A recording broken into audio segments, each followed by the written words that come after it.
రాజస్థాన్లోని జైసల్మేర్కు కొంత దూరంలో ఇసుక కొండల మధ్య ఉన్న గ్రామం పేరే కుల్దారా. పగటిపూట చూస్తే అక్కడ కనిపించేది పాత ఇల్లు, విరిగిపోయిన గోడలు, ఖాళీ వీధులు మాత్రమే. కానీ సూర్యుడు అస్తమించిన తర్వాత అక్కడికి వెళ్ళడానికి ఇప్పటికీ చాలా మంది భయపడతారు. అసలు కుల్దారాలో ఏం జరిగింది, ఆ రోజు రాత్రి గ్రామం ఎందుకు ఖాళీ అయ్యింది అని మనం ఈ వీడియోలో తెలుసుకుందాం. దాదాపు 200 సంవత్సరాల క్రితం కుల్దారా ఒక చిన్న గ్రామం మాత్రమే కాదు, సంపన్నమైన గ్రామం. అలానే వ్యవసాయం, వ్యాపారం చేసుకుంటూ ప్రజలు ప్రశాంతంగా ఉండేవారు. గ్రామంలో ఇల్లు ఒకదానికొకటి దగ్గరగా, వీధులు ఇరుకుగా ఉండేవి. ఇటువంటి ఆ ప్రజల ప్రశాంతమైన జీవితంలోకి ఒక వ్యక్తి ప్రవేశించిన తర్వాత పరిస్థితులు మారిపోయాయని చుట్టుపక్కల ఉన్న ప్రజలు చెబుతున్నారు. అతని పేరే సలీం సింగ్. అతను అప్పటి జైసల్మేర్ ప్రాంతానికి చెందిన ఒక శక్తివంతమైన అధికారి అని చెబుతారు.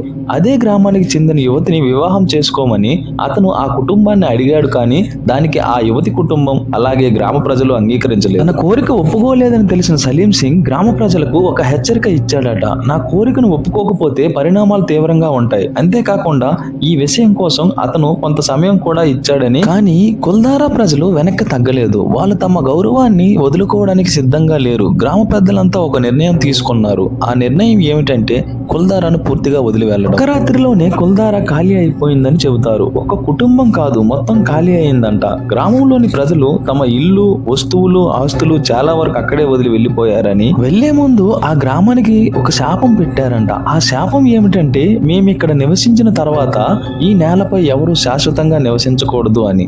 అది నిజంగానే శాపమా, కేవలం భయంతో పుట్టిన కథ? ఇలా జరిగిన కొన్ని ఏళ్ల తర్వాత కొంతమంది అక్కడ మళ్ళీ నివసించడానికి ప్రయత్నించారని చెబుతారు. కానీ వాళ్ళు ఎక్కువ కాలం అక్కడ ఉండలేకపోయారు. ఎందుకంటే రాత్రి వేళల్లో వింత శబ్దాలు వినిపించేవని, ఎవరో నడుస్తున్నట్టు అడుగుల శబ్దాలు, ఇళ్లలోంచి వస్తున్నట్లు మాటల శబ్దాలు, తలుపులు కదులుతున్నట్లు అనిపించడం, అలాంటి అనుభవాల గురించి ఎన్నో కథలు ప్రచారంలో వచ్చాయి. అప్పటి నుంచి కుల్దారాలో రాత్రి ఉండకూడదనే నమ్మకం మరింత బలపడింది.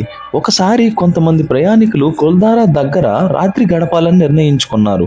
వాళ్ళకి ఈ గ్రామం గురించి ఉన్న కథలన్నీ తెలుసు, కానీ వాళ్ళు వాటిని నమ్మలేదు. ఇవన్నీ పాతకాలపు మూఢనమ్మకాలే అని అనుకున్నారు. రాత్రి మొదట్లో అన్ని సాధారణంగానే ఉన్నాయి. ఇలా స్టే చేసిన వాళ్ళకి అర్ధరాత్రి దాటిన తర్వాత వాళ్ళలో ఒకరికి ఎవరో నడుస్తున్నట్లు శబ్దం వినిపించిందట. మొదట వాళ్ళు పట్టించుకోలేదు, కానీ అడుగుల శబ్దం మెల్లగా వాళ్ళ వైపే వస్తున్నట్లు అనిపించిందట. అందరూ లేచి చూసేసరికి అడుగుల శబ్దం మాత్రం వస్తుంది. అది ఒక్కసారిగా కొంత దూరం వెళ్లి ఆగిపోయిందని. ఇలా ఆ సంఘటన చూసిన వాళ్ళు ఆ రాత్రికి రాత్రే అక్కడి నుంచి పారిపోయారని అక్కడ స్థానికులు చెబుతారు. ఈ సంఘటన నిజమో కల్పిత కథనమో మనకు తెలియదు. గ్రామం గురించి ఎటువంటి శాస్త్రీయ ఆధారాలు లేవు. ఇప్పటికీ కుల్దారా ఒక పర్యాటక ప్రదేశంగా మారింది. పగటిపూట అక్కడికి చాలా మంది వెళ్తారు. పాత ఇళ్లను, రాతి గోడలను చూస్తారు. కానీ సాయంత్రం చీకటి పడటం మొదలైతే ఆ పాత గ్రామం మరో రూపం దాల్చినట్లు అనిపిస్తుంది. అక్కడ రాత్రి ఖాళీ వీధులు, చీకటి ఇల్లు, గాలి కదిలే తలుపులు, ఎడారి నుంచి వచ్చిన చల్లని గాలి, ఇవన్నీ కలిస్తే ఆ ప్రదేశం నిజంగానే భయంకరంగా కనిపిస్తుంది. కుల్దారాలో నాకు ఎక్కువగా ఆశ్చర్యం కలిగించే విషయం దెయ్యాల కథ కాదు. ఆ ఎడారి మధ్యలో ఇప్పటికీ నిలబడి ఉన్న ఆ పాత గోడలు ఒకప్పుడు అక్కడ జీవించిన ప్రజల కథను మౌనంగా చెబుతున్నాయి. వాళ్ళ నవ్వులు లేవు, పిల్లల ఆటల శబ్దం లేదు,